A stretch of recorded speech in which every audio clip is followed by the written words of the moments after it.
dia, boa tarde, boa noite.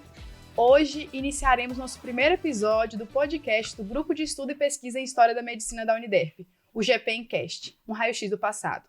Nesse primeiro encontro, contaremos com personalidades ilustres da nossa instituição e a temática será Uniderp, um passado de história e um presente de construções. Inicialmente, contaremos com o professor Alexandre Cury e o professor Cristiano Cupertino. Eu sou a Vitória Lima. Eu sou o professor Eli Everson, sou o coordenador do grupo de pesquisa. É um prazer recebê-los aqui no nosso primeiro episódio do podcast.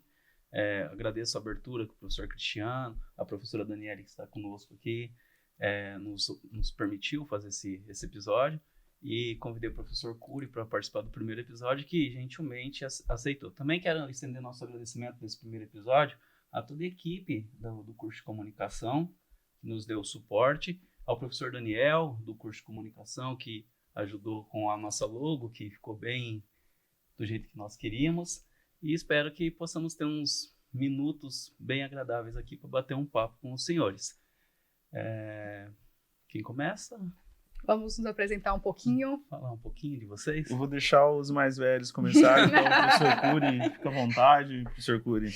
Muito bem, já que eu sou o mais velho, eu sou o professor Alexandre Cury, sou otorrinolaringologista, depois vocês tentem falar rápido isso, tá? Eu sou formado desde 2001, então eu tenho quase 24 anos de formado. Por incrível que pareça, eu tenho quase o mesmo tempo que o curso de medicina da Uniderp, que começa nos anos 2000. Ou seja, é muito legal a gente estar participando desse momento e quem sabe vocês não vão fazer um podcast falando dos nossos 25 anos. Então, como eu estava dizendo, eu sou otorrino, eu estou na Uniderp desde 2010, então eu já estou há 14 anos aqui com vocês, já vi algumas turmas se formando, várias delas hoje já são professores de vocês, e na coordenação eu estou desde 2021, seria essa a minha apresentação. Perfeito. Professor Cury, nós vamos completar 25 anos de curso, né? O ano que vem. E não sei se o senhor sabe, mas nós temos uma pesquisa já que está em fase de publicação da história do curso de medicina. Exato. Né? Inclusive o senhor nos abriu a porta do CEMED, nem te conhecia na época, cheguei lá, professor Cury, pediram para te procurar para a gente entrar no CEMED. Você pode fazer assim, procurar fulano que sabe melhor a história. E eu lembro. Foi muito legal. E vai ser interessante que vai coincidir. Logo mais a gente vai lançar um artigo pronto, tanto da história do CEMED, envolve, né, a história do PBL, como a faculdade ela é pioneira nessa história, né? Então vai acabar abrangendo tudo isso e vai ser legal. Por incrível que pareça, vai coincidir. A gente não sabia desse fato do aniversário, né, do curso de 25 anos. Professor Cupertino, nosso reitor, por favor, as suas apresentações. Muito obrigado pelo convite, satisfação imensa participar desse primeiro episódio do podcast do curso de medicina. Espero que seja o primeiro de dezenas, centenas, milhares, que seja um projeto frutífero, duradouro. Sempre muito bom a gente poder bater esse papo, conversar. E a temática ela é interessante, né? Porque 25 anos, eu estava aqui quando o curso começou, lá, aliás, 24, né? Ano que vem faz 25. Eu lembro quando começaram os treinamentos dos professores para participar do curso, quando o curso era uma novidade. Eu era estudante aqui na universidade ainda, fazia comunicação, né? A minha primeira graduação é na área de comunicação social e jornalismo, sou egresso aqui da universidade. Então, 20 e poucos anos depois, vai fazer 2 anos que eu assumi a reitoria da instituição, então, 20 e poucos anos depois que eu me formei, que eu estudei aqui, eu tive estou tendo a oportunidade de dirigir a instituição e lembro quando o curso começou. Lembro lá no início, os treinamentos voltados ao PBL, era uma metodologia na época inovadora, poucas instituições, salvo engano, era aqui no Paraná, parece que tinham uma aplicação do PBL, as pessoas tinham dúvidas em relação a como seria, né, o problem-based learning, né, aprendizagem baseada em problemas, e se mostrou um sucesso danado.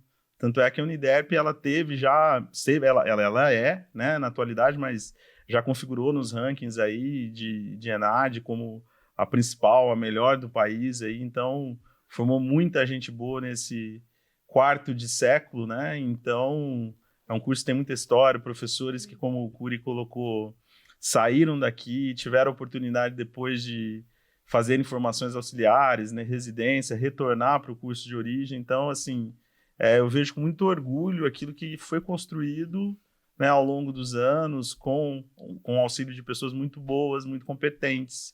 E cá estamos, né? Quem sabe, se Deus quiser, tudo dando certo, vivenciar esses 25 anos. A Uniderp esse ano faz 50, que é o jubileu, né? Meio século de existência. A gente parar para pensar, dos 50 anos de Uniderp, praticamente metade dele é concurso de medicina. Então, é um curso de medicina que você pode ter no futuro aí concorrentes, é natural, faz parte do jogo, mas para chegar no nível do curso daqui, da Uniderp, com a qualidade de professores, com a qualidade de ensino, precisa correr muito, muito mesmo. Então, é bacana a gente relembrar um pouco dessa história. É um caminho longo, né? E eu acho interessante na fala de vocês que os dois trazem um amor pela educação na fala. Embora a profissão, né, o curso inicial do senhor seja a comunicação social e do senhor a medicina, né, otorrino, em que momento a educação cruzou o caminho de vocês e vocês perceberam que era esse o local que vocês queriam trabalhar e queriam desempenhar várias funções? Porque hoje em dia, né, vocês, o professor Curi coordena muito bem o curso de medicina, eu sou aluna de medicina e eu percebo esse amor dele, vai muito além do que é o cargo. E o senhor também, professor Cristiano, sou do centro acadêmico, e eu percebo o envolvimento do senhor, né, no processo educacional, não só do curso de medicina, mas dos outros cursos também. Em que momento da profissão essa educação e o trabalho com a educação cruzou o caminho de vocês? Agora começa o Agora vamos rodar, né? Esse Vamos negócio agora, do mais velho. Legal, gostei. Essa história do mais velho é para sacanear ele, né? A gente tem a mesma idade. Essa é uma pergunta ótima. Acho que a questão do amor pela educação, atuar nessa área é viciante num bom sentido. Se é que existe, né? A gente conjugar essa palavra, mas eu comecei, né? Desde a época em que eu fiz a primeira graduação, eu já parti para o estágio ali no segundo ano. Finalzinho do primeiro, segundo ano, eu já comecei a fazer estágio. Então, você começa a conviver com as estruturas de uma instituição. Aqui, no caso, nós temos uma universidade, né? Se diferencia, se tem faculdade, centro universitário e universidade. A universidade que ela tem a chamada autonomia universitária, de criar curso, ela tem uma série de diferenças que um centro universitário, uma faculdade tem.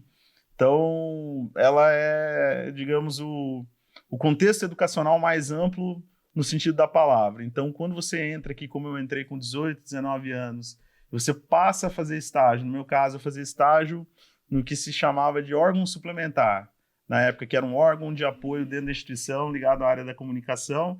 E aí você começa a conviver com professores, você começa a conviver com o pessoal de laboratório, com técnicos, com coordenadores de curso, com a alta direção. Na época ainda era o mantenedor, o professor Pedro Chaves, né, que era o reitor. Então a gente tinha essa convivência de próxima com ele. A gente pôde participar de momentos marcantes da instituição, né, como o lançamento do curso de medicina. Não esqueço disso até hoje. Era uma coisa assim, todo mundo falava em ter medicina em Campo Grande, privada, já que só tinha na pública. Quem seria que ia trazer? E aí, né, numa época ainda muito longe de fake news, mas existiam as fofocas. Mas vai ser a X que vai trazer, vai ser a Y, e foi a Uniderp que trouxe. Foi uma baita de uma vitória. Então, assim, eu acompanhei o crescimento da universidade, da Uniderp, saindo de centro universitário, de CESUP, para se tornar universidade, e aí dentro dessa estrutura, poder fazer estágio, poder me envolver em projetos. E, assim, era interessante, né, porque era uma época que a gente não circulava em determinado... Eu costumo dizer assim, nós não éramos o tipo de aluno que dava trabalho no sentido de, tá em secretaria, tá no... Mas a gente sempre estava envolvido com alguma coisa relacionada à instituição, relacionada ao crescimento da instituição, relacionado àquilo que a gente tinha vontade de ser quando crescesse. Né? Que naquele momento éramos jovens, a gente pensava num futuro, muito sonhador, queria fazer o melhor. Eu quero ser, quem faz comunicação, quero ser jornalista para trabalhar na televisão X, ou quero ser dono da empresa de assessoria e tal. E aí você vai vendo esse mundo da universidade. Eu lembro muito bem disso, que ainda dentro do curso, conversando com os próprios professores, coordenação, o que eu faço para ser professor? Eu perguntei, né, na época. que é uma coisa que me chamou atenção já. Se aquele bichinho picou, vai falar, você vai ter que fazer um lato sensu, uma especialização, se envolve com pesquisa, depois você faz um mestrado, um doutorado. E aí foi uma coisa tão interessante que eu terminei o curso aqui, já fazia estágio fora, mas mantinha um vínculo ainda, uma parte fazendo estágio aqui dentro da universidade, e recebi uma proposta para quando eu terminasse a faculdade ser contratado como técnico aqui. Legal. Meu primeiro emprego. E aí eu, cara, nossa, então é uma coisa que me parece que tá me puxando para esse caminho. E na época não era casado ainda, noivo, pensando em constituir família, trabalhava num veículo de comunicação. Houve a possibilidade por um coordenador que trabalhava aqui de ficar somente aqui. Ia ser mais interessante financeiramente e eu poder fazer uma especialização, eu já fazia uma especialização, aliás, eu poder entrar no mestrado, que era o grande sonho, isso lá em 2000 e pouco. Eu falei, cara, eu aceito. E fiquei só aqui. E nessa, comecei a especialização, no meio do caminho, a primeira especialização, eu acabei não terminando em comunicação empresarial porque eu passei no mestrado. E aí entrei no mestrado. E o mestrado eu fui seguindo. Nessa jornada do mestrado são 2 anos, nos primeiros 6 meses de mestrado, o coordenador do curso de comunicação, ele virou e falou assim, eu quero que você dê aula. Você tem um perfil e tal. E aí eu falei, pô, mas já tão cedo, sem terminar o mestrado, que existem regras, né? Você precisa ter uma especialização para ministrar aula. Mas há exceções, e principalmente quando você está cursando no estrito sensu, você tem um determinado tempo para terminar e que isso era aceito, poder entrar em sala de aula, eu entrei em sala de aula. Eu lembro que meus primeiros 6 meses como professor foram, assim, não ruins do ponto de vista da atuação docente, mas para mim foram catastróficos. Eu era extremamente perfeccionista, eu tinha uma coisa comigo, eu achava que era horrível, e era novo também. Estava dando aula para uma meninada que era, às vezes, 1, 2 anos mais nova do que eu. Você via que eles te testavam, né? A juventude antes não era diferente de hoje. Aluno é trem de gente. Eles queriam saber se eu entendia, se eu devia estar naquele lugar lá, tal. As avaliações vinham, né? Antigamente a gente chamava de PAI, o processo não, PAI é hoje, né? Como que a gente chama? Hoje é o de avaliação institucional, é o avaliar. Antigamente se chamava PAI. Aí o PAI vinha com as avaliações boas, os comentários positivos e tal. Eu falei, cara, errado eu devo não estar fazendo. Mas assim, terminou o primeiro semestre, eu ia pular fora. Falei, não, isso não é pra mim, eu não gosto disso, larga a mão. Fui conversar com o coordenador na época, aí falei, o nome dele é Zanata. Falei, Zanata, cara, obrigado pela oportunidade, valeu, acho que eu vou investir na carreira de televisão, alguma coisa assim e tal. Ele falou, não, vou aumentar a tua carga horária. E, tipo, ele dobrou a minha carga horária como professor. Aí eu falei, cara, não, você é de sacanagem. Ele falou assim, não, você tá indo bem, vou dobrar a tua carga horária. Você agora vai ficar só aqui, você vai ganhar melhor e tal, você vai ter um estímulo maior para continuar estudando. E assim fui. Meio que um pouco assim, uma coisa do destino, uma força dele, que eu agradeço bastante por ter insistido, e de lá a gente vai embora. Aí de lá você faz as especializações que tinha deixado para trás, terminou o mestrado, começa a dar aula. Quando eu vejo, eu tenho 10 anos que eu estou ministrando aula aqui na universidade. Aí um outro capítulo se sucede, né, que é a possibilidade de entrar na parte de gestão executiva de instituições de ensino.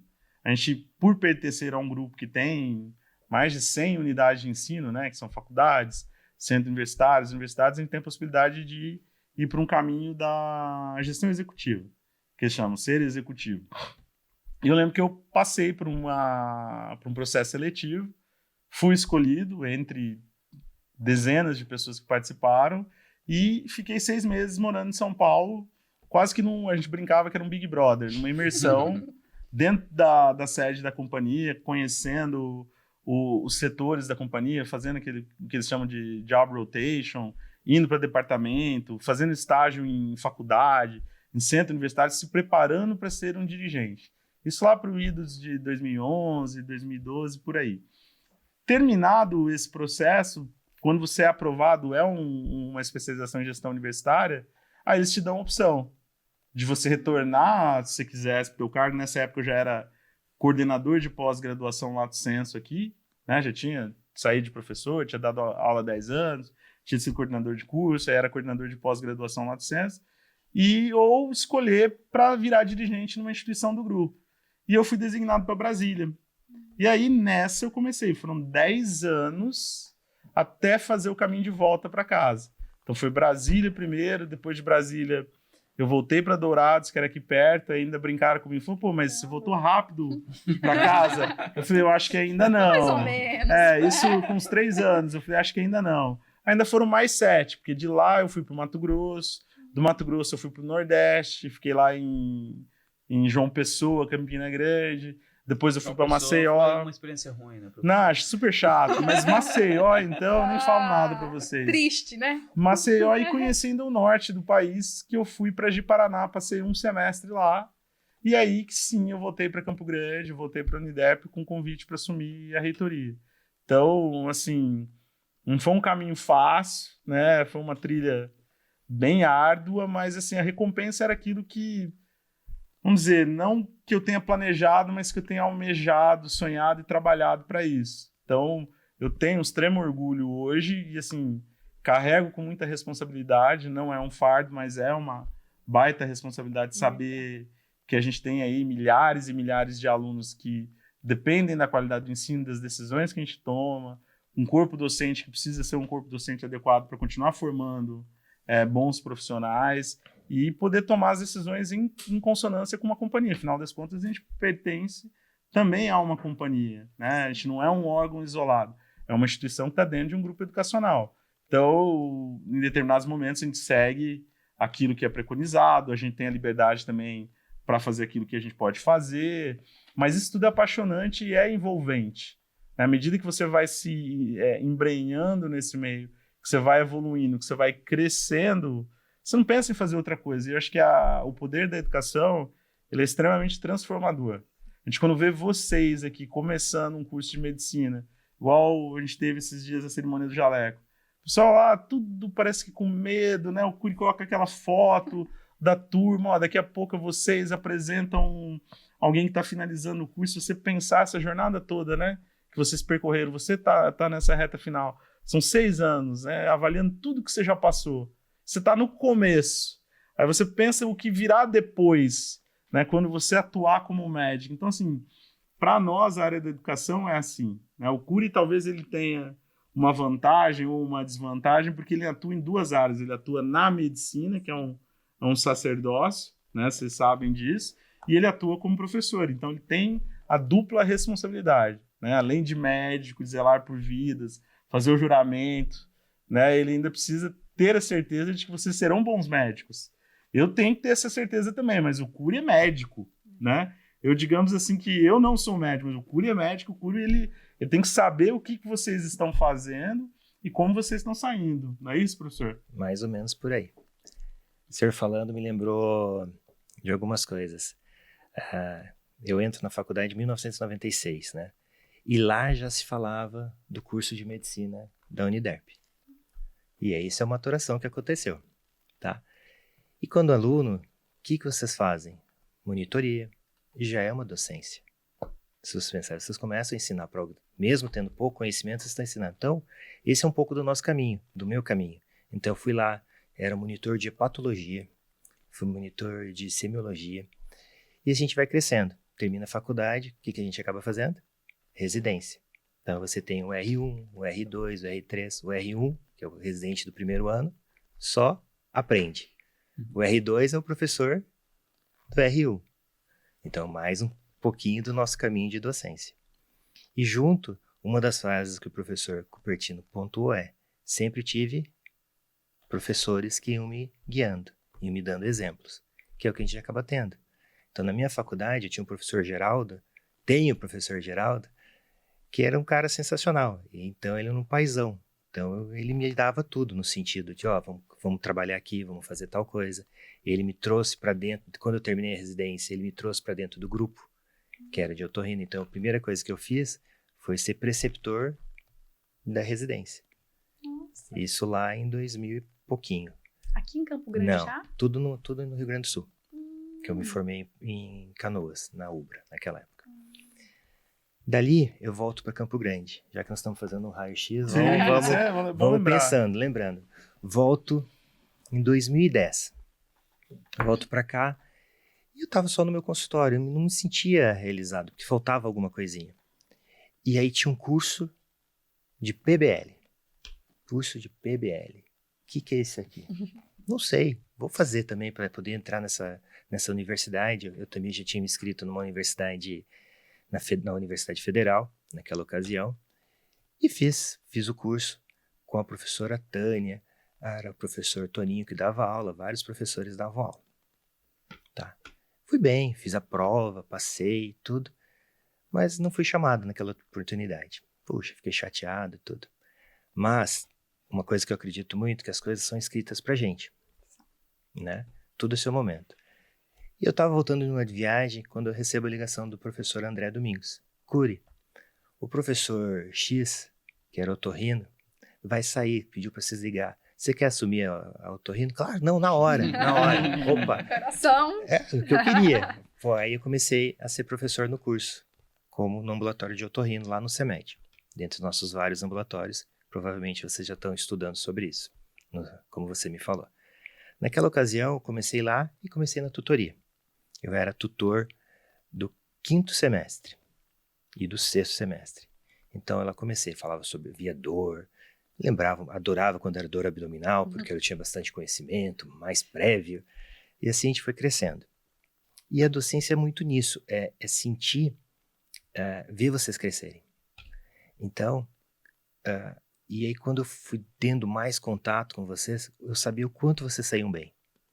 Eu morri. Aqui eu falo para vocês que eu saí morrendo de medo quando eu terminei a faculdade. Será que eu era capaz de fazer alguma coisa? Será capaz de eu atender alguém bem? Uma parada? Meu Deus do céu. Se eu contar para você que a primeira parada que eu recebi, eu estava numa ambulância a caminho para fazer o atendimento, eu mandei mensagem para meus amigos colocando assim, o que eu faço? O que eu faço que eu não lembro? Eu vou parar também. Isso. E eu não vejo isso em vocês. Eu sempre vi aqui de vocês que vocês saem com bastante conhecimento. Então isso era uma coisa que me tranquilizava sendo tutor. Mesmo lá no início e pegando vocês no final. E aí assim foi.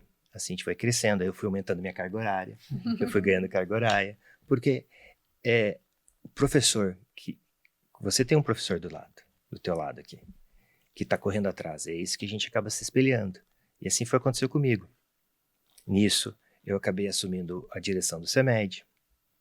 Lá eu fiquei mais uns 2, 3 anos, que quando eu recebi um senhor, Everson, me perguntando como falar sobre a história da medicina. Não, eu falei, não posso falar, porque eu conheço pouco CEMED, tem que perguntar para gente que sabe mais.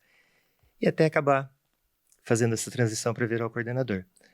Aumenta-se a responsabilidade, a gente vai querendo ter mais responsabilidade. E sempre com o intuito de buscar que você se forme melhor. E assim é o meu caminho na docência. É uma construção longa, né? Eu quero aproveitar, Cury, o seu curso é o curso que mais tem professores aqui na instituição. E eu não sei, professor Cupertino, me corrija se eu estiver errado, eu acho que até aluno, porque teve um período que direito tinha bastante aluno, eu não sei como que é agora.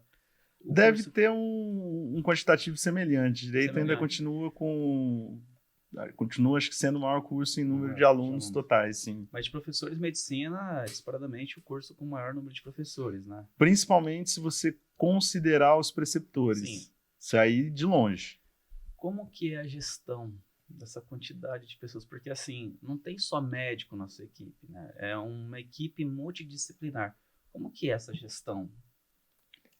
A gestão parte de você. Primeira coisa, numa gestão, você tem que ter uma boa equipe. Se você não está assegurado por uma boa equipe, aqui o professor Cupertino pode me falar melhor sobre equipes, mas eu acho que a gente tem que ter uma base por trás da gente que pode nos ajudar. Começa por aí, tá? Porque é um trabalho mais árduo, é um processo de seleção. E aí, às vezes a pessoa... eu posso ter escolhido um professor no meu curso, num primeiro momento, e ver que não deu certo. Também o gestor tem que ter, eu acho que a gente tem que ter esse momento de, puxa, escolhi o professor X e a turma tá, opa, calma aí, vamos revisar isso, né? São situações que podem acontecer, mas acho que a tua equipe que está por trás de você, que está te ajudando, é que vai te dar o delineamento para você ter uma boa condução. E aí entrando médico, não médico, entra a minha capacitação. Eu preciso estar com esses meus professores sendo sempre capacitados, que é o que a gente faz A gente tem a cada 6 meses uma capacitação. Né? Agora nós até aumentamos para 2 vezes ao ano, 2 vezes por semestre a gente tem uma capacitação a mais. Então, a capacitação que a gente tem que fornecer é sempre importante. E nós, falando em capacitação, a gente faz essa capacitação presencial. Nós estamos com projetos da nossa companhia de ter capacitações no nosso UNICO, que é a universidade da companhia, que os meus professores podem acessar. A gente já tem vários cursos. Para vocês terem uma ideia, como as coisas são escritas.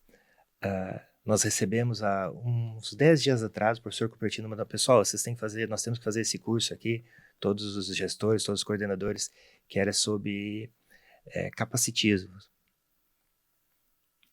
No outro dia, a professora Socorro estava com vocês fazendo uma atividade.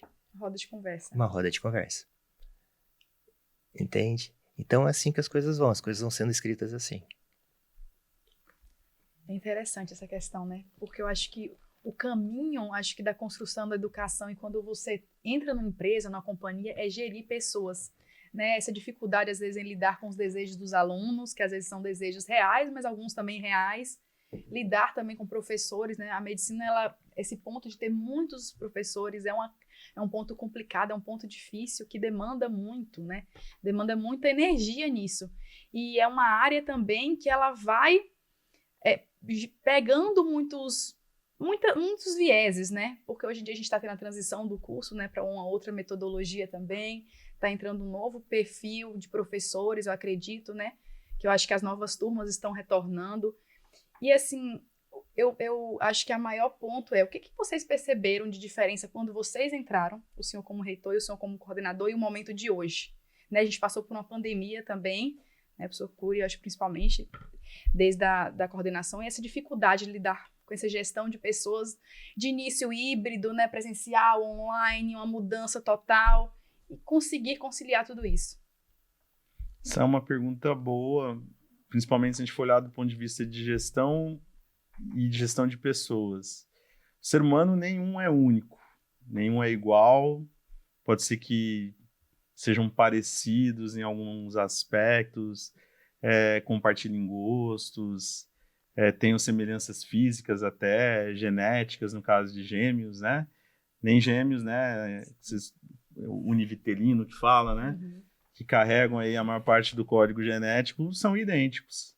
Podem ser na aparência, mas com certeza trazem diferenças. E aplicando essa analogia às pessoas com quem a gente convive, a gente trabalha, a gente precisa buscar extrair o melhor delas, né? As pessoas, principalmente no papel de liderança, eu sempre digo que não é liderança by force, né? Tem gente... São estilos de liderança que vão se demonstrando ao longo do tempo defasados ou que não funcionam. Eu prefiro fazer uma gestão muito mais participativa no sentido de que a gente compartilhe ideias e que a gente tenha propósitos em comum e que a gente vise o principal, que é o sucesso do aluno, né? Dentro de uma instituição de ensino, o que importa, a finalidade, o fim, é o sucesso do aluno. É que esse aluno ele saia daqui satisfeito, qualificado, bem formado e capaz de atuar no mercado em pé de igualdade com qualquer outro. Né? E para isso a gente precisa de gente trabalhando conosco. Então, quando a gente fala em termos de gestão, é muito mais uma liderança para inspirar, para engajar, para fazer com que ela compartilhe dos seus valores e você seja um maestro muito mais do que alguém ali que manda alguém que determina, que manda fazer. Não tem espaço para isso. Eu acho que independente da função, da gestão, da posição, se você não liderar pelo exemplo, né? Eu sempre falo quando a gente conversa, principalmente com um aluno aqui, a gente sabe que às vezes o aluno traz a frustração dele, traz a indignação dele, a gente tem o nosso tempo de resposta, não consegue muitas vezes atender na hora que quer, o ser humano é imediatista, mas é uma frase que eu uso a vida inteira. Eu não sou o seu adversário, nem você é meu adversário. Então, assim, a gente tem uma finalidade em comum, um bem em comum. Eu vou estar satisfeito e feliz quando você estiver satisfeito e feliz e bem encaminhado. Né? Porque também não adianta, às vezes, pensar que tudo aquilo que eu quero, desejo, é o certo. É meio que um papel de pai em muitas situações, né? O pai, a mãe que precisa corrigir, dar direcionamento. Imagina você criar um filho sem limites, dando tudo que ele quer, aceitando tudo que ele deseja, vira um pequeno monstrinho, né? De comportamento. Então, eu acho assim, é muito mais um papel de maestro mesmo, de saber conduzir uma orquestra com todos os instrumentos afinados do que qualquer outra coisa, né? Gestão pela força, gestão pelo medo, gestão por... Isso já foi. Não vai... Pode ser que funcione, mas vai trazer resultado, mas você vai acabar com o principal, que é a cultura de um determinado lugar, né? Você não vai ter gente motivada, você não vai ter gente fazendo por acreditar em você, ela vai estar fazendo pelo medo ou porque você está mandando. Então, não é um perfil de gestão. Mas as pessoas, elas também precisam compreender que a coletividade é complexa, né? O meu espaço, ele é delimitado por onde começa o seu. Se eu constantemente invado o seu espaço, te desrespeito, eu vou ter problema, né? E a gente vê que a sociedade, principalmente a sociedade rápida, né? Que a gente fala, essa sociedade líquida, né? Que Bauman falava bastante sobre isso. Todo mundo quer tudo a toda hora, a qualquer momento, não aguenta esperar e é isso e pronto. Se você não fizer, você é meu inimigo, eu não gosto de você. E não é bem assim, né? Às vezes aquilo que te interessa não é o que vai drivar, o termo aí que a gente usa, a maioria, que vai direcionar a maioria. Então eu preciso pensar num campo coletivo. Então, se eu for tentar agradar também a todo mundo, a todo instante, eu não agrado ninguém. Então, acho que é muito saber escutar, ponderar e, em alguns momentos, tomar decisões que são inerentes a quem tem que tomar a decisão, né? Lá atrás, quando a gente estudava, né, se preparava para essa fase de gestão, falava, a gestão a liderança ela é solitária. E né, em muitos aspectos. Você tem uma solitude que você não compartilha com ninguém porque cabe a você só dar aquela decisão final, né? Fazer aquela, a gente vai mudar tal coisa, a gente vai para tal caminho, a certeza de que isso é o correto, é o que você deseja, é o que você estudou. Você não toma uma decisão do nada, sem ponderar, sem estudar bastante antes, mas você pode errar, está sujeito a cometer erros. Então, falta, às vezes, para as pessoas um pouco mais de compreensão, né? Eu costumo brincar, você tem tudo comigo se você vier conversar com educação, com cortesia, tranquilo, e eu vou até escutar você despejar tudo aquilo que você precisa despejar. Agora, grosseria, falta de educação, violência é o tipo de coisa que a gente não pode tolerar nos tempos de hoje, né? A gente vê aí cada absurdo, parece coisas que com o tempo já deviam ter sido extintas, retornando, né? Preconceito, racismo, homofobia, a própria questão de capacitismo, a gente falando, etarismo. Gente, a gente tá no século XXI, né? Daqui a pouco vai ter carro voando. Literalmente. Né? Daqui a pouco vai ter carro voando por aí, tem gente ainda com discurso amarrado lá no século passado. Não dá. Esse tipo de coisa a gente não pode tolerar, a gente tem que educar. Então, essa é a grande magia da educação. Para vocês terem uma ideia, a gente viu uma grande mudança no nosso perfil dos alunos, né? Porque, ainda mais com a pandemia acontecendo, vocês mudaram, que é natural. Por outro lado, o que nos traz tranquilidade sempre é a formação de vocês. A gente continua observando qual é a mudança que acontece, que vocês estão saindo bem formados, né? Mas vocês são únicos, vocês são cada um é cada um. Então, muitas vezes eu posso te oferecer tudo. Só que se o professor Lievson não quiser, sendo um aluno, ele não quiser aproveitar tudo, vocês vão ter uma formação diferente, né? Então, muitas vezes é vocês que vão fazer o curso, mesmo te oferecendo tudo, tá? Na pandemia a gente passou por muitas dificuldades, para vocês terem uma ideia. Nós tivemos que mudar toda a metodologia. Vocês foram para... Você estava no início. Eu entrei em 2020.2. Então, no olho do furacão quase. Então, a gente teve uma resposta muito rápida, foi muito legal. Eu lembro que a gente passou para metodologia totalmente online. os meninos no internato. Nós fomos uma das primeiras faculdades a voltar com o internato em campo. Nós fomos uma das primeiras faculdades. Aí a nossa metodologia nos ajudou muito. Nós somos uma das primeiras faculdades do país a voltar a ter atividade presencial, porque a gente conseguia fazer distanciamento, que as atividades eram em torno de 10 alunos, né? Então, foram momentos bem interessantes. Que podemos falar mais da pandemia. Lá no CEMED, vocês atuaram muito, vocês fizeram atuações muito importantes. A gente teve turmas que se formaram antes. A gente conseguiu nós fomos uns 10 alunos que conseguiram ser, por causa de uma medida que na época foi autorizado, eles tinham média em torno de 9, então eles foram aprovados. Um deles depois, que foi uma coisa muito interessante, que é o João Rico. 2 meses depois que ele tinha se formado, ele estava dando entrevista numa desses canais de comunicação de TV, porque ele estava cuidando de uma UTI. Nossa. Olha só. Tá?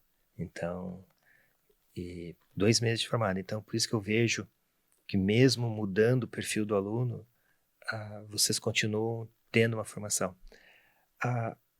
Eu só vou agora, como professor, te corrigir uma coisa. Claro. Tá? Nós não estamos mudando uma metodologia, nós estamos acrescentando. Tá? Por que disso? Porque foi um outro momento.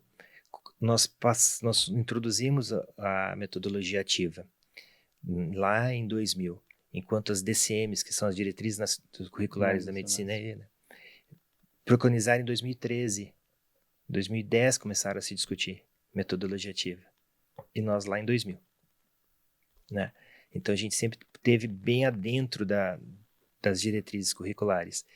E aí a gente começou também a ver, foi uma demanda dos alunos, que às vezes só o PBL sobrecarregava.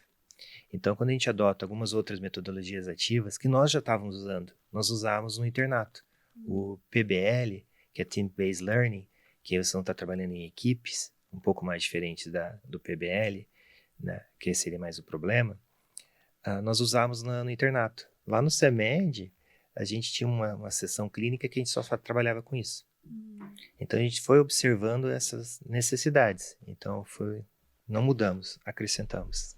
Melhoramos, né? Isso, a gente busca para vocês. É interessante, através da fala do Cury, do professor Cupertino, como que as pessoas elas não conhecem o back-end, né? Então, assim, essa estrutura que fica literalmente atrás dessa performance toda que a gente vê na universidade, a universidade funcionando, as aulas acontecendo, o laboratório, os alunos transitando, mas tem um back-end também para dar esse suporte, né? Porque sem e sem contar todo esse olhar que vocês precisam ter, né? Que não é somente olhar para a equipe que vocês trabalham, mas sim, porque é um organismo, né? A gente pega um organismo e cada célula desse organismo funciona de uma determinada maneira e vocês têm que, tanto no curso de medicina, que é um curso grande, quanto na universidade, que eu fico pensando assim, eu sou formado em física, professor. Eu sou físico. Diga-se por sinal, o único físico da universidade. É mesmo? Só para registrar isso. Então, eu transito bastante entre a área da pessoal da biológica com das exatas, né? E o perfil é diferente. Muito. O perfil dos meus amigos, os professores das engenharias, é muito diferente do perfil dos professores lá da medicina. Eu falo com o perfil, é questão de visão de mundo mesmo. Sim. Entendeu? Dos alunos também, porque é um reflexo, né? O aluno das exatas tem um perfil diferente dos alunos da medicina, que é o curso que eu atuo. Então, assim, e vocês precisam gerenciar todos esses perfis que são bem diferentes, né? Então, a fala deles é uma fala bem interessante. Essa questão, professor, é curiosa no sentido, né, quando a gente fala dos bastidores aí, eu brinco com o pessoal mais próximo que fica conosco ali na reitoria, que a Uniderp, ela não tem um dia que é igual ao outro aqui. Aqui já são quase 2 anos à frente da instituição, e se eu falar para vocês que eu tive um dia igual ao anterior ou algum outro, é mentira. Aqui tem dia que você acredita que o dia vai terminar de um determinado jeito, não vou usar a palavra tranquila, nem tranquila não é isso, mas que ele vai terminar de um determinado jeito, mas às 5h59 o Cury manda uma mensagem. Surge uma novidade. Você entende? Então, assim, eu gosto, de verdade, assim, tem gente que pergunta, pode ser que você... E aí a medicina tá aí para isso também, tem um aspecto da medicina que vai cuidar da gente pra gente ficar mais jovem, né? Não aparentando tanto. Pode ser que você envelheça numa velocidade um pouco, às vezes, mais rápida, né? Com essas preocupações, cuidando dessas situações, mas assim, eu gosto, eu acho assim, eu tenho um perfil de que se for aquela coisa parada, e a gente, enquanto executivo, vira e mexe, faz esses testes comportamentais, o meu sempre aponta para uma questão de inquietude, de gostar de novidade, de ambientes em constante mudança e tal. Então, assim, para mim, todo lugar onde eu me encontro, né? Às vezes eu não tenho tempo, de fato, para sair da minha sala, andar. Gosto muito de dar uns passeios, olhar a estrutura da universidade. Eu sou do tipo que você veja uma lâmpada queimada, um troço com buraco, bato foto, comento com alguém, vamos arrumar, vamos ver tal coisa. Às vezes não dá tempo, né? Esses dias como a gente fica num fuso diferente, por exemplo, de São Paulo, que é 1 hora a menos, às vezes eu tenho reunião 12h30, né? 1 hora, não dá tempo de almoçar, às vezes não dá tempo de ir no banheiro, mas assim, falar pra você que eu não gosto, que não é gostoso, é gostoso. É interessante você poder trabalhar com algo que exercita a tua mente, sabe? Então, assim, quando a gente olha para um curso como medicina, a complexidade que um curso de medicina tem, que envolve você estabelecer convênio, você ter uma estrutura, a gente acabou de inaugurar um centro de simulação realística, né? O pessoal tá usando já, em falar nisso? Quando vai começar a usar? É pra começar a usar já, né? Já tem. Um furo. Sem pressão. Tem um treinamento, né? Vamos falar do Tem treinamento primeiro, né? Não, já tem turmas marcando com a Nath. Legal, Já tem legal. turmas marcando para fazer Mas OSCE. você vê, o Centro de Simulação Realística foi uma coisa que eu peguei já no tempo que eu estive aqui, eu peguei do início ao final. Então foi um projeto aí que a gente gastou só com a parte de recheio, aqueles bonequinhos bonitinhos, aqueles bebezinhos, parece vivo lá. Foi 1,5 milhão. Então você imagina você contingenciar isso, aprovar esse tipo de verba e tal. Aí tem a parte de obra física, que não é só obra física de quebrar parede, de fazer naquele sentido, parecendo um consultório, enfim, uma ala de hospital. Você tem parte de cabeamento, rede ótica, da internet e tal. Então, assim, isso consome um tempo. Você vê projetos, você discute, aí você vai lá, olha, talvez vai ter que comentar esse vidro, porque não está no tamanho legal, tem sempre alguma coisa para melhorar.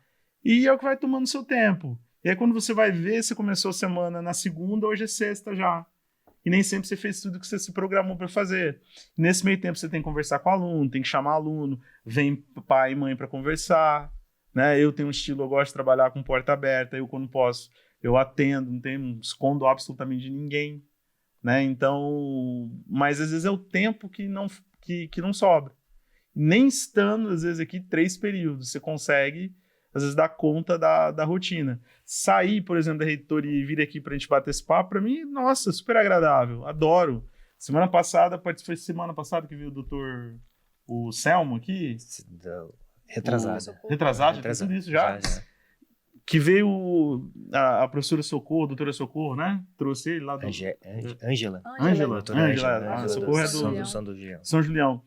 Cara, aquele doutor, ele é formidável, aquele senhor.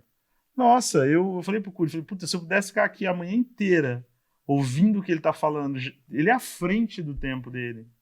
90 anos.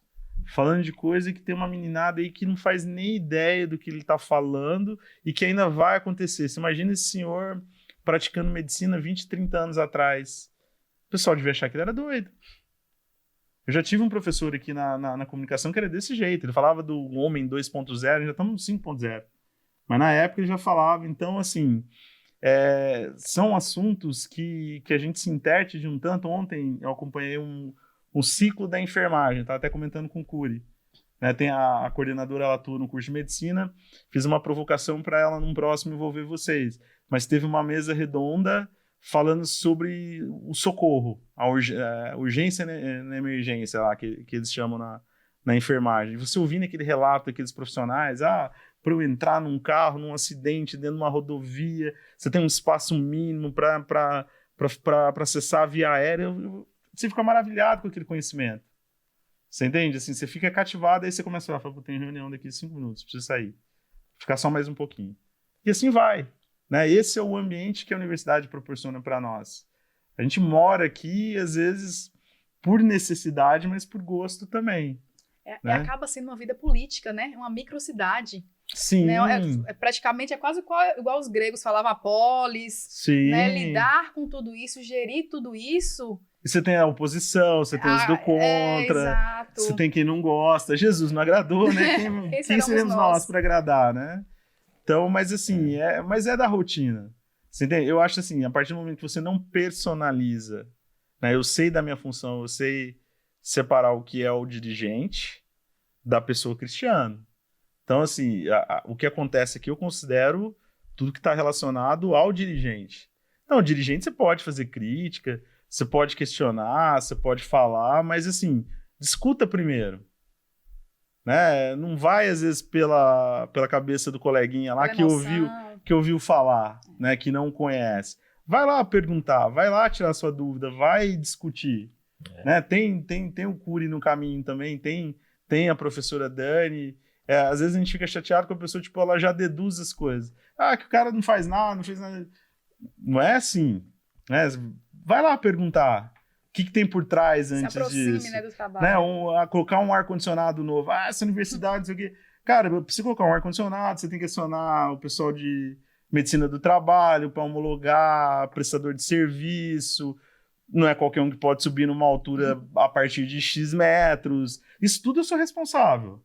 Sobe um cara desse para instalar um ar-condicionado acima aí, sei lá, de quantos metros mínimos é permitido, ele cai, Deus o livre, se machuca. Quem que é o responsável legal? É o reitor. Então, assim, pergunta. Compramos, vamos instalar, mas tudo tem seu tempo. Né? A gente não consegue dar um jeitinho de acelerar determinada coisa se tem regra. Né? Então, às vezes, falta um pouquinho de empatia nas pessoas. Não é fácil, né? Eu acho que a tendência do século porque é tudo muito rápido, muito dinâmico, né? Agora mesmo, se nós colocarmos um pedaço dessa conversa numa rede social, falar, olha, o reitor da universidade, o Uniderp já falou, o professor Cury estava comentando. Dependendo do recorte que você pegar, né? A dinâmica da informação é muito rápida, entendeu?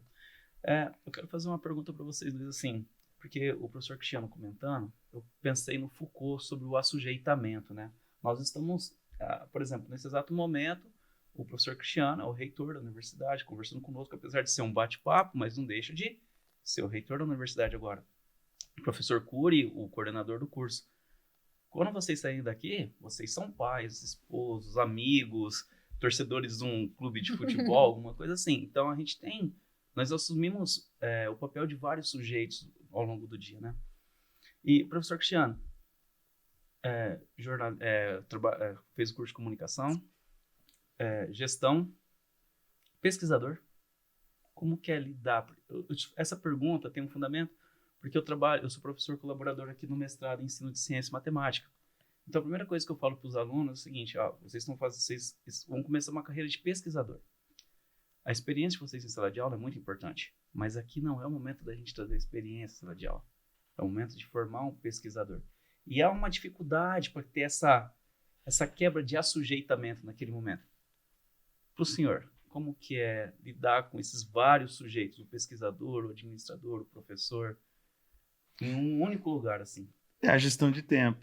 É saber separar. Essa é uma pergunta boa demais. Tem uma técnica, é muito mais usada para organização de e-mails e tal, mas tá relacionado à gestão de tempo, é o GTD que eles falam, Getting Things Done. É uma marca registrada, tem livro, já fiz curso a respeito disso.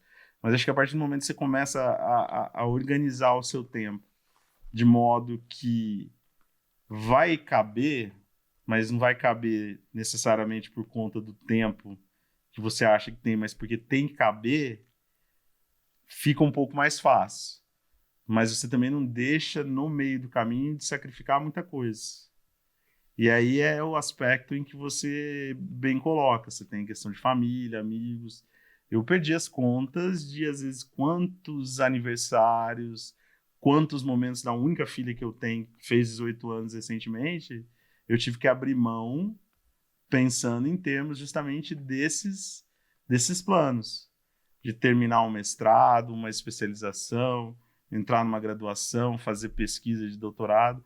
O doutorado, eu estou deixando ir até os 45 do segundo tempo mesmo. Como um bom aluno, né? Como um excelente aluno. Vamos entrar nesse detalhe, professor, que a história é um pouco complicada. Mas, assim... Mas consegui. Mas então, vai dar certo, também. vai dar certo. Finalizando os artigos, mas assim, por quê? Justamente porque chega uma hora, você já fez tanta concessão, você já sacrificou, às vezes, tanta coisa do lado pessoal, e aí não é nem falando de saúde, graças a Deus isso sempre esteve sob controle, mas assim, de coisa você fala, não, eu preciso prestigiar, privilegiar alguns outros pontos, né?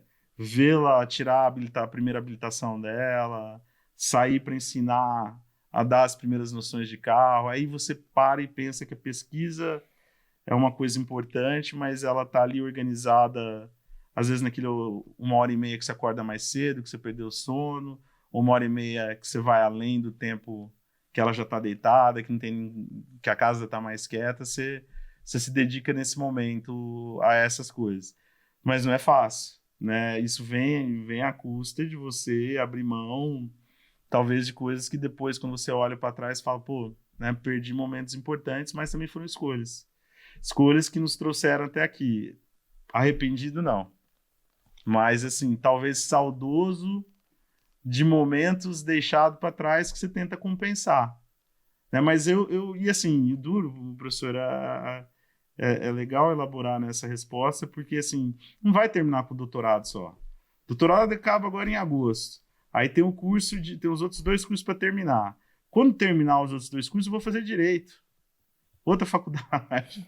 Então, assim, a faculdade de direito, eu só estou esperando ela, num determinado momento, ela pudesse ser à distância ou híbrida, porque hoje eu não teria condição de fazer um curso presencial.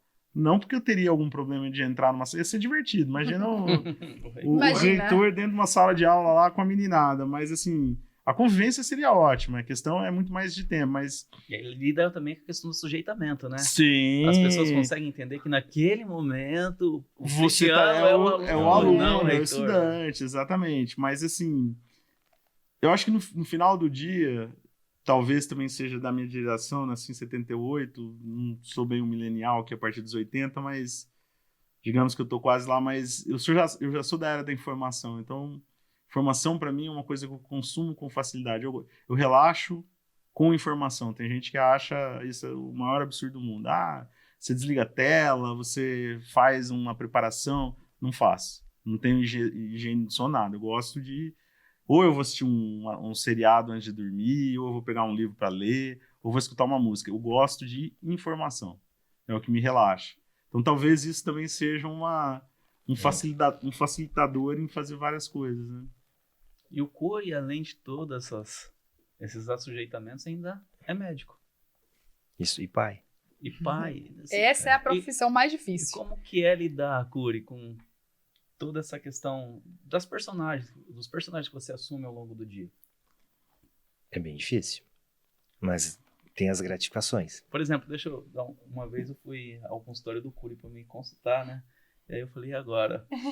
É o meu coordenador, é o meu médico? Até pra gente que está se sujeitando a uma situação de paciente, sim, é complicado também. Então, aí, como que tá? Tá tudo bem? Mas vamos falar do objetivo. Ele queria só falar sobre o CETESC. Queria fofocar, pedir os patrocínios lá, ter uma... Não peço patrocínio. Não.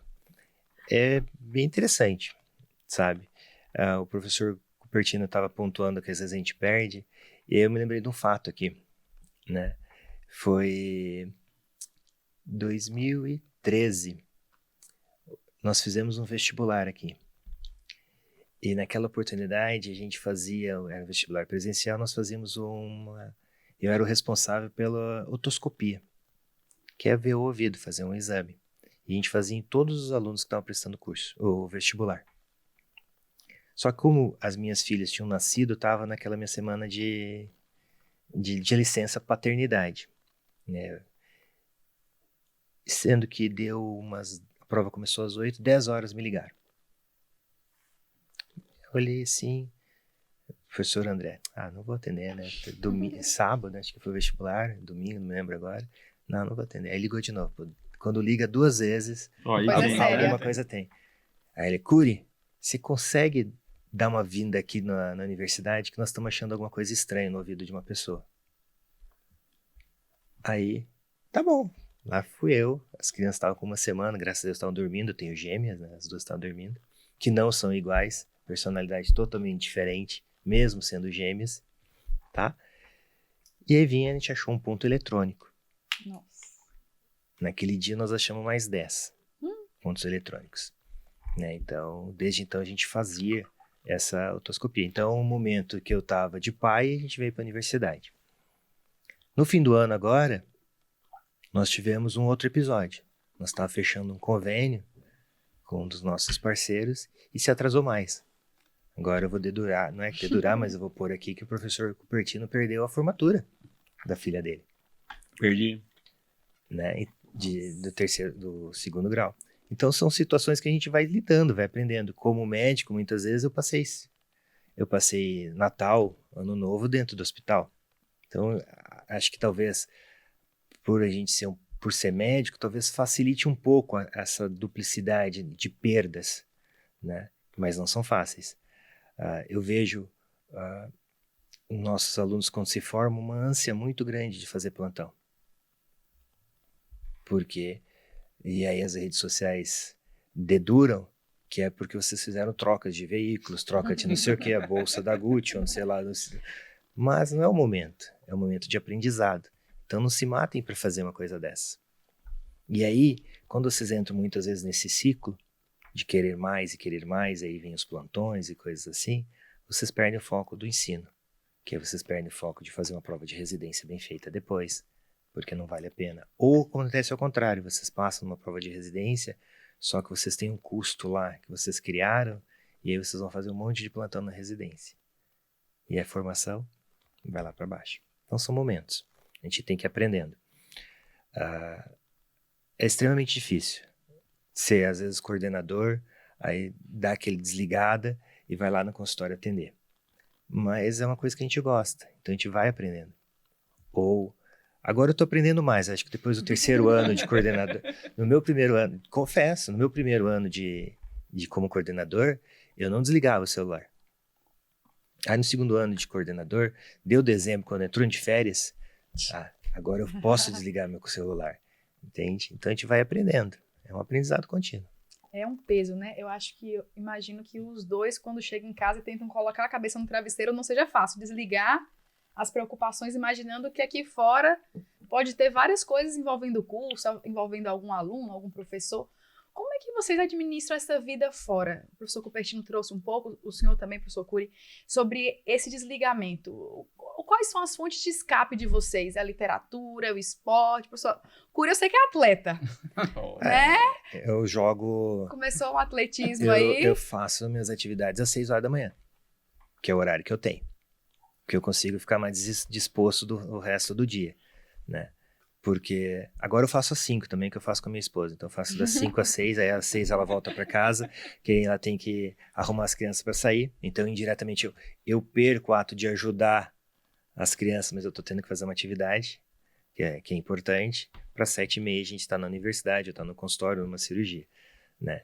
Então a gente tem que ter alguns escapes. O meu geralmente é o esporte. O professor Eliéver às vezes me manda uma mensagem perguntando se eu estou tomando um uísque, uma coisa assim, mas o uísque é do professor Eliéver. Eu sou mais um adepto de uma cerveja artesanal, vamos dizer assim, que também é um relaxamento. Eu também sou desse time, tá, professor? Claro. Mas um filme é um momento de relaxar, tem esses momentos assim. É muito importante, senão... O lance do relaxar... ele para mim é um pouco mais complicado. A gente estava até conversando, viajei tanto nessas últimas semanas, eu tô meio sem noção de onde eu estive. Na semana passada eu sei que eu estava lá em Atibaia, mas acho que na retrasada a gente estava andando na Paulista, eu estava conversando com um colega nosso, o Cury estava junto também, sobre morar em São Paulo, né? Um colega da estrutura da BU nossa, da Croton Med, perguntou, e aí, professor, você moraria aqui e tal? Porque realmente a Paulista é fascinante, né? Você vê Desde um cara vestido de índio, a um outro vestido de militar. Você vê a pluralidade tá ali naquela avenida lá, deve ser o máximo você conviver ali. Mas aí eu fiz um comentário com ele que falei assim, a gente já vive uma vida mas tão que você fica sempre em estado de alerta por conta da rotina, de alguma coisa que possa acontecer na universidade e tal, que eu não moraria em São Paulo por conta de questões, né, que a gente sabe de segurança, pode ter um certo exagero na mídia, mas assim, você já sai lá para andar, para ir almoçar, guarda o celular no bolso, não dá bobeira, não sei o que. Então, assim, essa coisa de viver constantemente num estado de alerta é algo que eu anseio um dia conseguir cessar. Mas na atualidade, eu particularmente, eu permaneço. Eu consigo desligar o dia que eu desligo é no domingo. Domingo aí é um dia sagrado para mim e aí pode cair o mundo, que é inegociável. Domingo é um dia que, a não ser que, óbvio, né, aconteça alguma desgraça, mas assim, é algo, não adianta ligar, não adianta pedir, não adianta querer marcar, que domingo é domingo. Até sábado eu aceito, sábado à noite se tiver algum pepino para resolver, às vezes é chefe que manda mensagem, liga, perguntando, pedindo relatório, faz. Fica ligado. Não que eu desligue o celular no domingo, mas quem me conhece sabe, não adianta no domingo tentar. Se não for coisa amena para falar bobeira, eu tô tomando uma IPA gostosa aqui, ou tô indo em algum lugar, assim, conhecer um restaurante novo, você esquece. Aí, tipo, aí eu entro no modo bloqueio, porque é um dia que eu tenho esse direito. Sim. E não é nenhuma questão de ser carola, é de você ir na missa também, né? Enfim, de você agradecer pela tua saúde, pelas coisas que você tem. Então, o domingo eu respeito. Se até Deus, né, no 7º dia ele descansou. Descansou, né? Eu mereço esse dia. Mas até sábado você vai naquele constante estado de alerta. Mas acho que com o tempo também vai chegar uma hora que isso passa. Isso é do hábito, né? Eu já fui muito mais acelerado, muito. Acho que a idade também permite a gente a ser mais cauteloso. Tudo bem que a gente começa a falar mais do que a gente falava antes, né? Eu lembro de um coordenador que eu tinha aqui, que ele trabalhou aqui na universidade, e falava assim, a parte boa de se envelhecer é que você pode falar tudo que você pensa. E é verdade. Que ninguém estranha. Eu não estou nesse nível ainda, mas espero chegar lá. Mas é o processo. Acho que é um processo de evolução. Eu sempre brinco, eu falo para minha filha, eu queria ter a cabeça que eu tenho hoje, óbvio, né? Que não dá na tua idade. Saber, às vezes, das coisas que eu sei e de poder falar para você que não adianta você sofrer agora, porque não vai valer a pena, simplesmente vai passar e que depois as coisas se resolvem. E se resolve mesmo, né? Meu pai sempre falou para mim uma coisa muito importante, para tudo nessa vida tem jeito, menos para a morte. Né? O resto, tudo você dá conta. Vou parar de marcar minhas cirurgias no domingo. Aceita o domingo, Curi. Olha, eu não ligo de trabalhar no domingo à noite. Por exemplo, tem que preparar uma aula, alguma coisa assim, estudar, eu não ligo. Agora, o sábado à noite, assim, sair do futebol, apesar que não parece, mas eu sou também sou atleta, né? Eu saí do futebol, fiz o pós-jogo, ali já é o final de semana. Domingo à noite eu não ligo de planejar, de responder mensagem. Agora, realmente, domingo durante o dia do sábado, das 18 horas até domingo, às 18, 19 horas, eu também não gosto. Não, é o momento da paz, né? E essa válvula de escape de consumir informações enquanto tá relaxando, eu voltei a fazer algumas caminhadas pela manhã, né? Porque a idade vai chegando, Sim. então você tem que ter E nosso ritmo, assim, a minha profissão é uma profissão sedentária. Porque você tá na frente do computador, ou tá numa sala de aula, então né, não tem aquela questão do trabalho braçal. Eu gosto de escutar palestra. Então, aquele curso que a gente tá falando da inteligência artificial, praticamente eu acompanhei todo fazendo caminhada. Né? Porque também é uma forma de me relaxar. Aí relaxa. Chego da universidade à noite, que nem hoje, eu tenho aula até umas 10 horas da noite. Chego em casa, a adrenalina tá alta, vou assistir um seriado pra relaxar, né? É desse jeito, eu não consigo desligar. Fala, você vem num ritmo assim, e aí às vezes o pessoal em casa às vezes, tá em outro ritmo. Você não vai entrar naquele ritmo lá na calmaria, né? Eu preciso ir aos poucos desacelerando. E é com informação, é lendo, é jogando alguma coisa, é ouvindo uma música, né? Eu ainda não cheguei nesse patamar de vida, então a gente não tem de domingo a domingo, ainda não cheguei, Deus ainda não me deu o descanso do domingo ainda não, do sétimo dia. Tem tutoria na segunda. Tem tutoria na segunda, tem plantão de estágio, ainda tô tentando chegar lá. Mas quando a gente fala de ritmo, né, a gente fala da Uniderp hoje em dia, o que está acontecendo aqui na Uniderp agora? A Uniderp, quais as mudanças, né, que a gente está passando, estruturais, o que está tendo de novo, o que a gente está garantindo para os novos alunos que chegarão? Acho que é um papo para o futuro até mesmo. A Uniderp, ela hoje, eu não tenho dúvidas de que ela volta a ter um protagonismo que ela já teve e que talvez não que ela tenha deixado de ter. Isso é um ponto que precisa ficar muito claro. A Uniderp sempre esteve como sendo a principal e a primeira privada. Independente de qualquer comparação, a preferência que você tem que venha a ser feita, né? Trata-se de uma universidade privada com fins lucrativos, ou seja, ela não tem nenhum tipo de benefício de imposto. Ela, inclusive, ela é a principal pagadora de ISS e ISSQN do município de Campo Grande. Então, assim, tem despesas, custos altos, mas ela continua tendo uma maior base de aluno. Ela está numa localização privilegiada e eu entendi quando eu retornei que a gente precisava ir para alguns pontos de revitalização no sentido de trazer aquela cara que a universidade sempre teve e dar aquele destaque que ela tem que ter. Então, se a gente for observar aqui hoje no palpável, a gente está vendo blocos pintados, estruturas reformadas, a gente entregando obras, por exemplo, o Centro de Simulação Realística. Algo que em 25 anos do curso não existiu. E foi feito agora. Ah, mas antes era defasado. Não, não era isso. Era feito de outra forma. Não nesse espaço específico. Então, é algo a mais.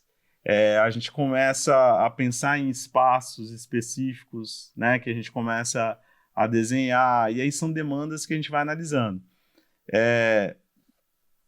Não adianta a gente pensar que alguém hoje vai chegar, principalmente numa empresa, numa instituição como a nossa, que pertence a um grupo, vai despejar aqui uma mala de dinheiro e vai falar assim, arrume tudo que você precisa arrumar. Não. A gente tem que negociar convênios, né, no caso da medicina, convênios que sejam importantes para vocês, que permitam essa formação de qualidade. Isso tudo leva tempo, isso leva a gente lidar com pessoas não fáceis, são valores altos. Então, enquanto a gente tem uma frente a negociação das melhores condições, né, de atuação, de campo de aprendizagem, prático, laboratórios, não só para o curso de medicina, mas para todos os cursos da instituição, a gente começa a olhar também para a cara da instituição, para ela ficar bonita, para ela ficar revitalizada, para ela ter aquele aspecto que muita gente lembra e que muita gente sempre comentou. Então, são frentes diferentes, frentes de infraestrutura, frentes de desenvolvimento de laboratórios, frentes de dispensar em novos programas de estrito sensu, né? Trazer mais um doutorado.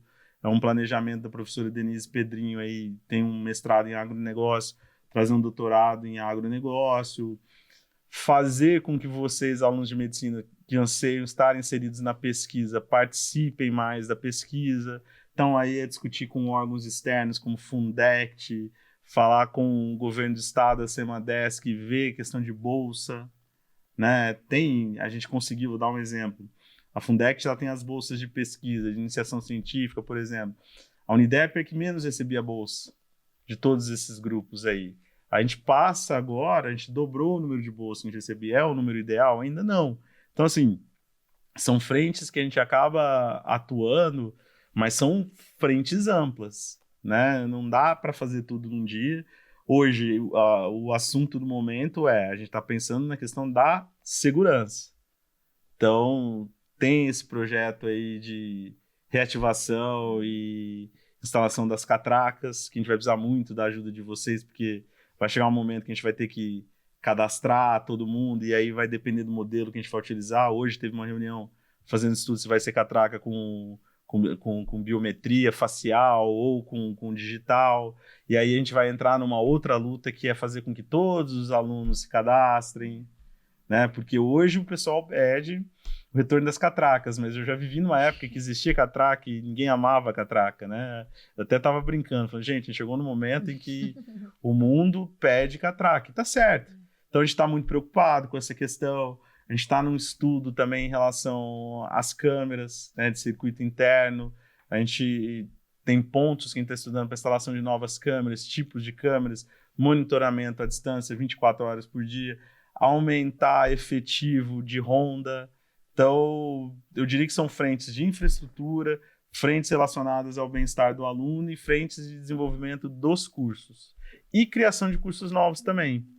Dizendo aqui em primeira mão que a intenção é a gente passar a oferecer fonoaudiologia, terapia ocupacional, engenharia de software, e a gente vai retornar com TADS, que é a análise e desenvolvimento de sistemas. 4 cursos novos aí, se Deus quiser. Legal. Tem bastante coisa para fazer. Muito, muito, muito. E na medicina, professor? Quais são os novos passos? Na medicina, eu acho que o nosso grande ganho está com o Centro de Simulação Realística, que foi inaugurado. Aqui a gente vai ter, como são ambientes, nossas atividades que aconteciam muito lá no Nossas Habilidades Médicas, onde vocês conhecem. Mas a partir de agora, nós temos um ambiente que ele está preparado. Nós temos ali uma UTI neo. É diferente você só estar lá com bonequinha, você vai ter toda aquela simulação, um centro cirúrgico. Nós vamos poder ter momentos que aí vai... Lembra quando você vai lá na Santa Casa e faz aquela entrevista, que você me disse que faz aquela entrevista? Aquela verdade verdadeira, 100%? Isso, agora a gente tem como simular. Você fazendo uma entrevista, uma anamnese. Então, acho que o Centro de Simulação vai ser o nosso grande potencial e que vai nos guiar muito nessa parte de educação. Só que eu vejo uma coisa que eu ainda não consegui, que é uma das coisas que talvez que eu mais anseio, que volte muito orgulho de ser médio Uniderp. Eu acho que uma primeira sementinha que a gente plantou, que foi legal, foi no início, acho que foi no início do ano, no meio do ano passado, quando a gente colocou a bandeira da Atlética. Que depois já criou todo mundo fez. Então, aí são sementinhas que a gente tem que plantar para voltar ao orgulho. Que eu acho que temos problemas, temos coisas que a gente está buscando solucionar junto com vocês, mas parte muito de ter orgulho de onde a gente está. Acho que o orgulho talvez seja... ter orgulho de ser médio Uniderp seja uma das coisas mais importantes que eu busco que vocês voltem a ter. É importante a capacitação dos meus professores, é importante a gente manter novos equipamentos. Toda hora chega novos equipamentos, a gente tem alguns grupos que a gente coloca para uma turma lá para o centro acadêmico, a gente fica mandando, mas nada disso se não tem o orgulho, e aí entra muito o podcast de vocês, de transparentar e mostrar esse orgulho que vocês possam vir a ter para o curso. O nosso projeto da história do CEMED, do curso de medicina, as pessoas que estavam envolvidas na pesquisa, assim, parece que houve uma transformação, né? Porque começaram a conhecer o curso mesmo. Então, os próprios membros do grupo da pesquisa falaram, nossa, a gente faz medicina na Uniderp, olha que história bonita. Então, você sentiu isso também? Isso é importante, né? Esse conhecer o passado para a gente, às vezes, entender o presente e o grau de importância da faculdade. Até porque também muitos alunos são de fora e a gente chega de paraquedas. Né? A gente conhece mal o nome da instituição, né? O endereço, mas a gente não conhece a história, né? E tudo que passou até a gente chegar até aqui. E principalmente pela história, ser uma história tão grande, tão longa e uma referência também na educação no Centro-Oeste, né? Eu acho que nem só no estado, mas no Centro-Oeste em si é uma grande referência. Assim, claro que eu vou ser sempre suspeito, né? Mas eu não tenho dúvida de que seja a principal. Tem os seus desafios? Tem. É perfeito? Não, nada é. Mas, assim, o que tem aqui que talvez, ou muito provavelmente, se difira de outras? Tem gente que ama, que é apaixonado pelo que faz com carinho, faz bem feito, independente de qualquer adversidade. Porque a adversidade vai existir. Às vezes eu converso com um ou outro aluno de medicina, e aí as coisas que a gente ouve mas a gente também coloca para refletir. Fala, mas e aí, no posto de saúde, é desse jeito que você está falando? Tem tudo isso lindo, maravilhoso, da forma como você está reclamando aqui da universidade? Quando você for trabalhar lá no interiorzão, lá, se você for para o nortão do país, vai ter ar-condicionado no banheiro, vai ter, você entende? Então, assim, é fácil, mas a gente sabe também que é uma fase, né? Nessa brincadeira aí, com mais de 20 anos na área da educação, a gente reencontra pessoas, né? E às vezes você encontra aquele que era literalmente o aluno enxaqueca da época dele, e depois, 10 anos depois, você reencontra a pessoa, você fala, pô, hoje faz sentido aquilo que você falava, o que você explicava. Isso é legal. Levou tempo. Levou. Tem quem assimila enquanto está na universidade? Tem. Mas, assim, o importante é nunca encarar isso como adversários. De verdade. Às vezes eu escuto coisa, o que me magoa, às vezes, é você falar por falar sem conhecer ou sem você dar a chance de conhecer.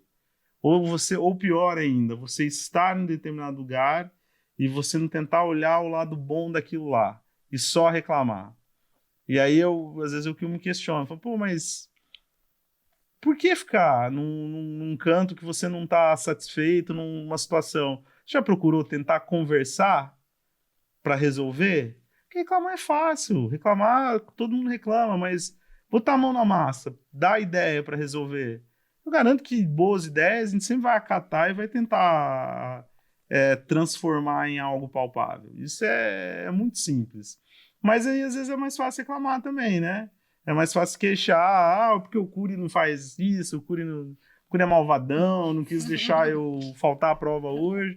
Por quê? Porque simplesmente o ser humano, às vezes, é egoísta também, né? Mas, assim, eu tenho muito orgulho das pessoas que estão trabalhando com a gente aqui, do pessoal que está envolvido, que está disposto a transformar. E, assim, façam propaganda, copiem os cursos daqui, porque tem isso agora também, né? Até cursos daqui estão copiando por aí.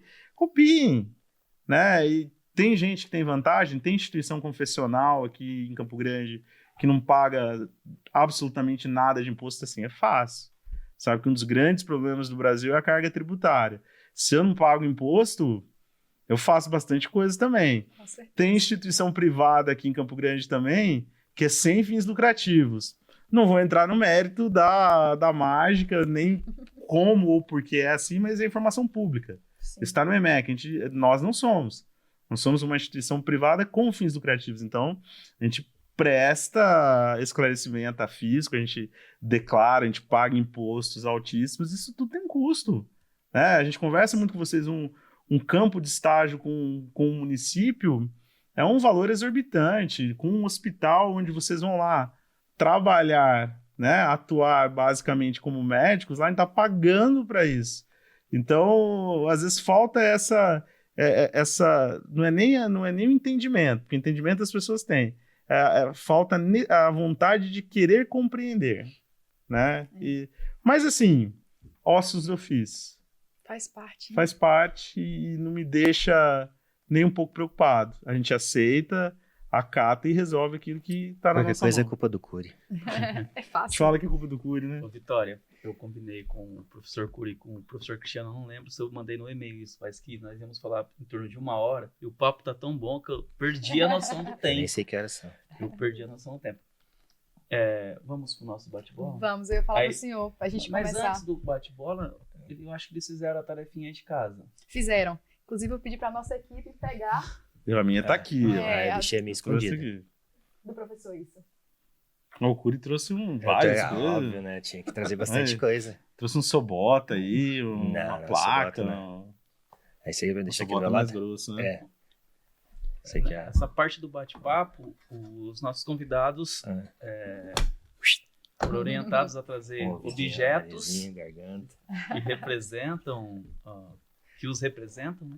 E um livro também que foi significativo na formação. E conseguimos. Tiraram 10 nesse quesito de, como chama lá na habilidade médica? Atitude e responsabilidade. Né? Excelente. Vitória? Vamos lá, professor. Vou começar com o professor Cury, que ele tá todo... A gente conversou já antes no backstage. Começa falando, então, o que esses objetos representam para o senhor e por que ele tem tanta importância na sua história. Como eu falei, eu sou otorrino, então não podia não trazer coisas de otorrino, né? Então, a gente tem aqui um rostinho, não tão bonito que os nossos detalhes aqui no quadro, mas temos um rostinho e meu livro de otorrino.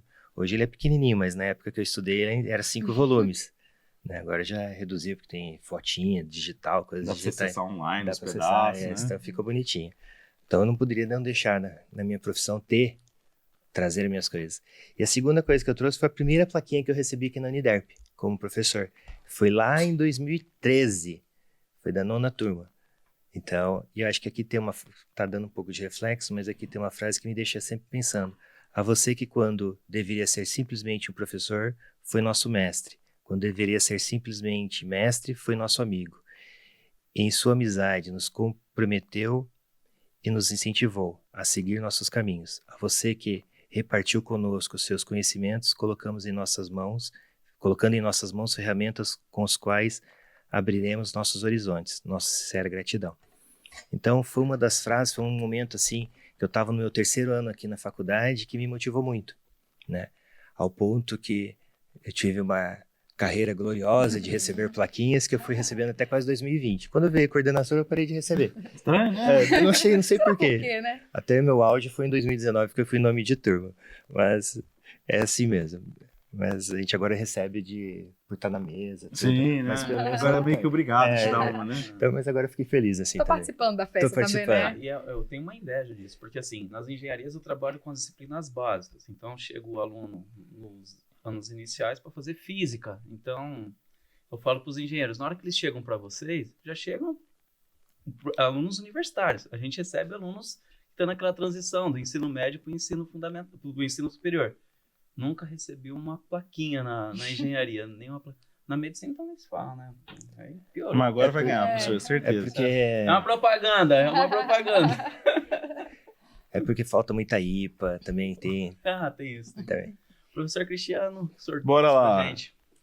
Aqui simplesmente são 2 coisas que estão, de certa maneira, conectadas e elas estão relacionadas a uma fase anterior. A fase que eu já deixei, que é de comunicador, mas eu falo isso muito lá em casa para minha esposa, para minha filha, né? Não fosse a faculdade de comunicação, eu tenho certeza absoluta que eu não estaria aqui onde estou hoje. Né? Às vezes tem gente que fala, nossa, o cara lá depois fez administração, ciências econômicas, não sei o que e tal, mas começou como jornalista, né? Então, tenho muito orgulho e ser jornalista da área de áudio e vídeo. É dessa área aqui que a gente está conversando, ter ensinado essa disciplina também durante mais de 10 anos, se não me engano, foram 11 anos. E aqui eu tenho 2 coisas, né, que de certa forma se interligam. Isso aqui é um troféu, né, de primeiro lugar, cinema e vídeo científico, na Expocom, que era a exposição de pesquisa experimental em comunicação do Intercom, uma das mais prestigiadas aí para quem é da área, né, principalmente no meio acadêmico. Isso aqui não tem data, ano, eu não lembro, foi em 2000 e Guaraná de Rolha, assim, tem muito tempo já, mas foi legal porque esse prêmio veio junto com o capítulo que está nesse livro aqui, que é o Meio Ambiente e Produção Interdisciplinar, que está relacionado ao meu mestrado, né? E por que o mestrado na trajetória acadêmica? Porque foi justamente o mestrado que foi a porta para a docência. Até então, trabalhava como técnico, tinha começado uma primeira pós-graduação que eu deixei para fazer o mestrado.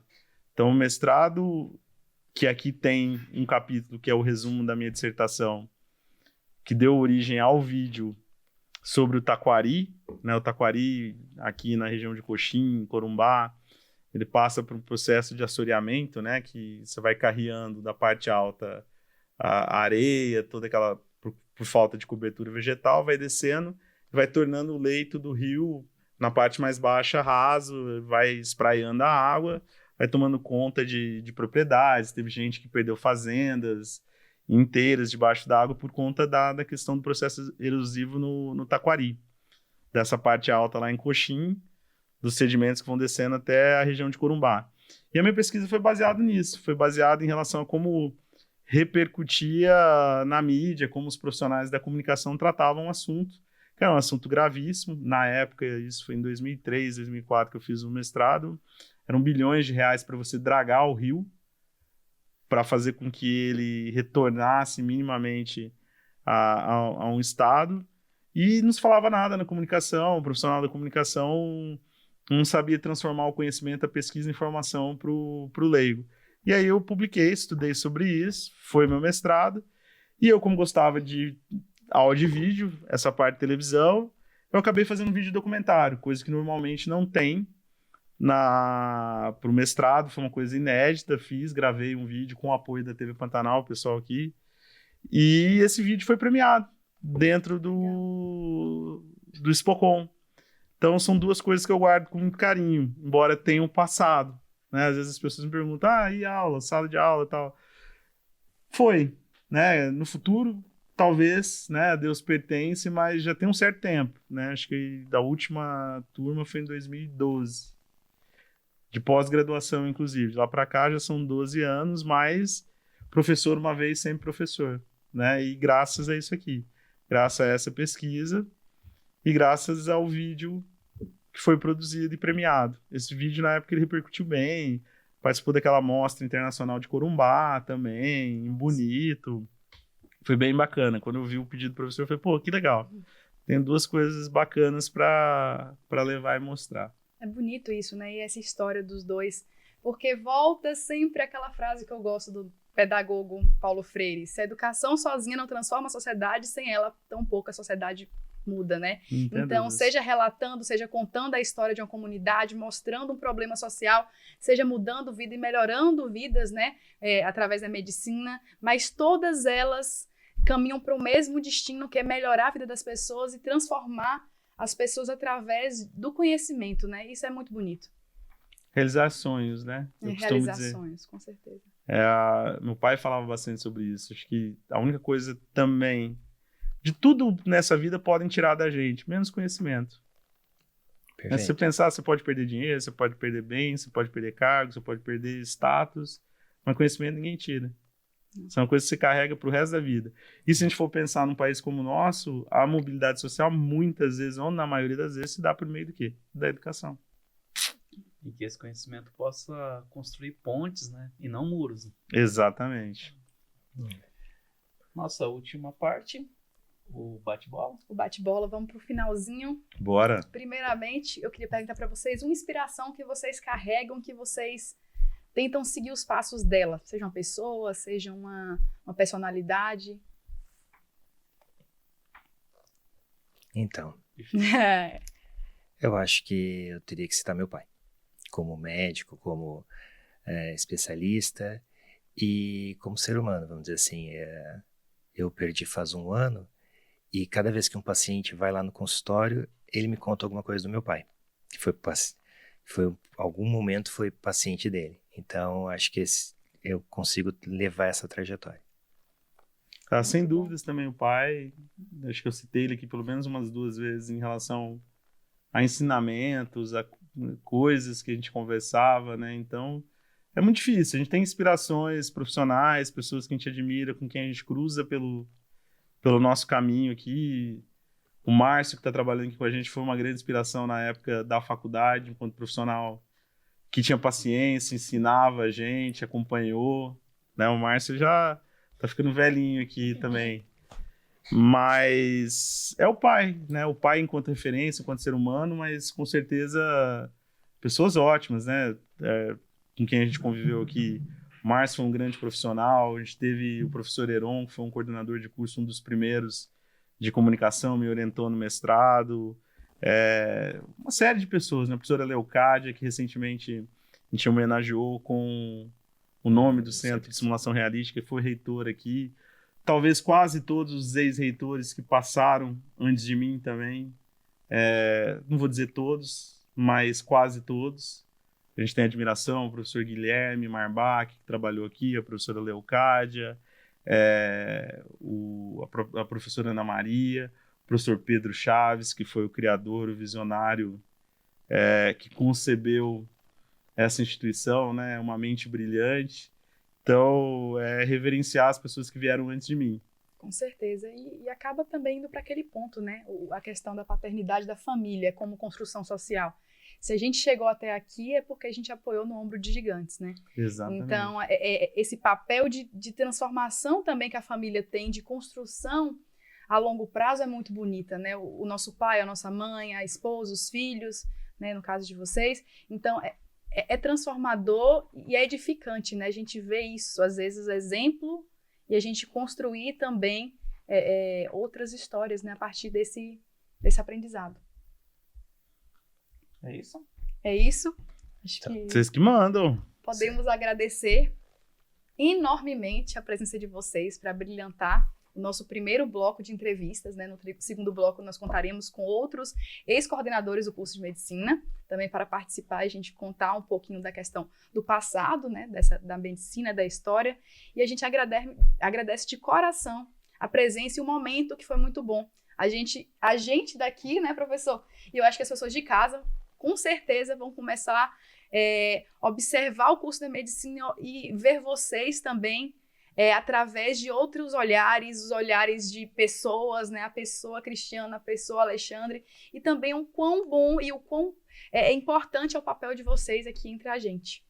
E não somente a medicina, né? Mas o papel do professor Cristiano, os outros cursos também podem aproveitar para fazer algumas reflexões que até então elas ficavam meio turvas, né? Então, e hoje o lado humano ele fala um pouco mais forte.